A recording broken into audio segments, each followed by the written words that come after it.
Was the book a way to transition from running barefoot to life after barefoot? Did it give you a chance to look back at all the experiences and the lessons that you had learned over the years and internalize them and share them with the world? Was that the biggest value of the book, or were there other things that you were hoping to do that the book would help you launch into? That's a great question, too. Two answers.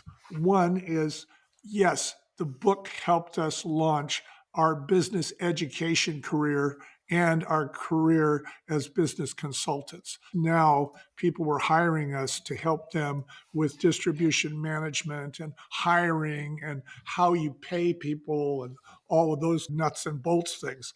But on the other hand, because of the book, we were speaking all over the world. We spoke at 60 schools that teach entrepreneurship, including Europe and Asia. Mm. We are talking to young people who are very keen on getting into business. And they would like to know what it's like from the ground floor. We don't go in there with the silver spoon in our mouth on the ivory tower. And as a matter of fact, we go the exact other way. We go in there and we say, listen, this really knocked us on our butt. Here's the biggest mistake we made. We thought this was it, but no, the real story was this, but we were too proud to admit it, or we were too stubborn to admit it. Here's what happened as a result. Once that started to happen, we realized that people really wanted story. They didn't want to be told about business. They wanted to experience a story where they would learn about it by entertainment and following the story. And that's how we got into business audio theater.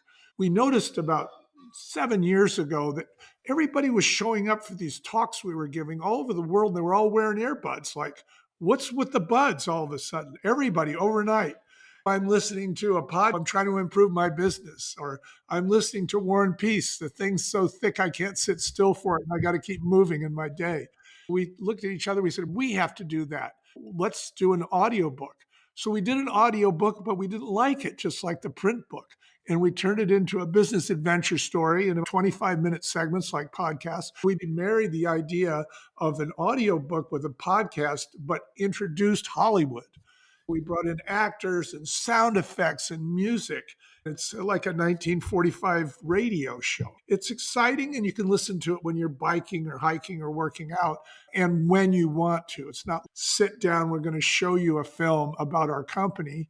It's not here's a book about our company. It's here you go. This is free. Enjoy it. See what you think. Now we're doing it for others. We just got one done. It was rated top 20 business books in the world for a doctor out of Harvard who was really the guy who pioneered interstate enterprise telemedicine.